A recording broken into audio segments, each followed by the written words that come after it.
இன்றைக்கி நுங்கு பாயசம் வைக்கலாம் அப்படின்னு சொல்லிட்டு நான் 1/2 லிட்டர் பால் எடுத்திருக்கேன். நல்லா திக்கான பால் எடுத்துக்கோங்க. நம்ம தண்ணியெல்லாம் விட தேவையில்லை. இந்த பாலில் இது வந்து நல்லா கொதித்து வரட்டும். நமக்கு 1/2 லிட்டர் பால் வந்து நமக்கு 300 ml வர்ற மாதிரி நமக்கு நல்லா கொதித்து வரணும். நான் வந்து நுங்கு எடுத்திருக்கேன். நுங்கு வந்து நம்ம தோல் எடுத்துக்கலாம். இதில் இந்த தோல் கூட நம்ம காய வச்சு பொடி பண்ணி வச்சுக்கலாம். இது ரொம்ப நல்லது, உடம்புக்கு வயிற்றுக்கும் ரொம்ப நல்லது. இது நம்ம உடம்புல தேய்ச்சி கூட குளிச்சிக்கலாம். பச்சையாக இருக்கும்போதே அப்படி நுங்குலேருந்து எடுத்து கூட நம்ம உடம்புல தேய்ச்சி குளிச்சிக்கலாம்.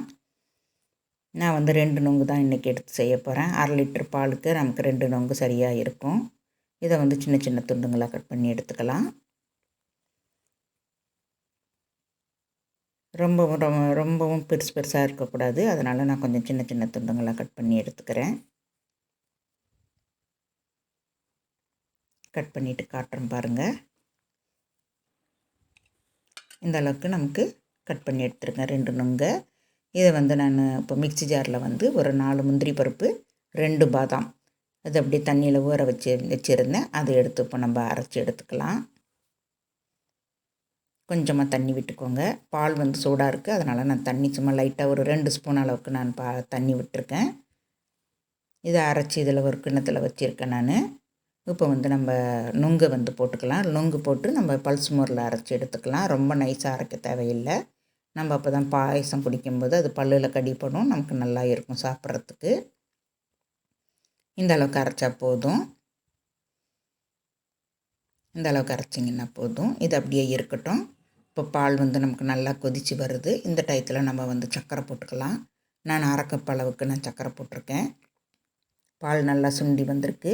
நம்ம அப்பப்பையும் கலந்து விட்டுக்கணும். இந்த ஆடையெல்லாம் அது கூட சேர்ந்து வர்ற மாதிரி நம்ம ஆடைங்களை எடுத்து கலந்து விட்டுக்கணும். நான் 1/2 கப் அளவுக்கு நான் சர்க்கரை போட்டிருக்கேன். சர்க்கரை நீங்கள் பார்த்து போட்டுக்கோங்க. உங்களுக்கு தேவையான அளவுக்கு ஸ்வீட் போட்டுக்கோங்க. இதில் வந்து 1/4 டீஸ்பூனு ஏலக்காய் பவுடர் போட்டிருக்கேன். ஏலக்காய் பவுடர் போட்டுட்டு நான் அந்த முந்திரியும் பாதாமும் அரைச்சது அதையும் அதிலேயே விட்டுக்கலாம். அதில் விட்டோம்னா நமக்கு இன்னும் கொஞ்சம் நமக்கு திக்னஸ் கிடைக்கும். அதனால தான் அதை வந்து நம்ம அரைச்சி ஊற்றுறது.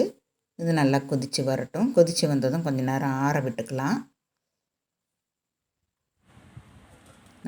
நல்லா ஆறணும். நமக்கு வந்து ரொம்ப சூடாக இருக்கக்கூடாது. ஒரு வெதுவெதுப்பான சூடு இருக்கணும்.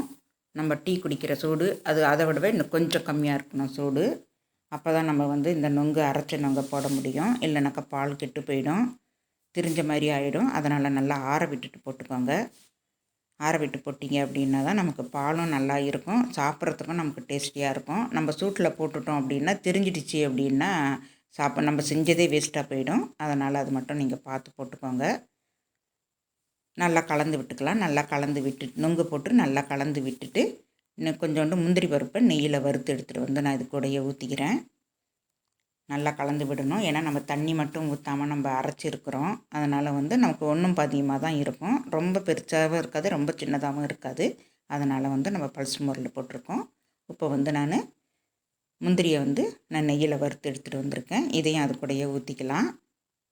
அது கூட ஊற்றிட்டு நல்லா கலந்து விட்டுக்கலாம். கலந்து விட்டுட்டு இப்போ நம்ம வேறு ஒரு பாத்திரத்தில் நம்ம ஊற்றி சாப்பிட்டுக்கலாம். உங்களுக்கு வந்து சூடாக இருக்கும்போதே சாப்பிட்ணும் அப்படின்னா நம்ம குடிக்கிற சூடு இருக்கும். இப்போது சூடாக இருக்கும்போதே சாப்பிட்ணுன்னாலும் சாப்பிட்டுக்கலாம். இல்லை ஃப்ரிட்ஜில் வச்சுட்டு கூட நமக்கு ஜில்லுன்னு வேணும் அப்படின்னா நம்ம ஃப்ரிட்ஜில் வச்சுட்டு கூட நம்ம சாப்பிட்டுக்கலாம்.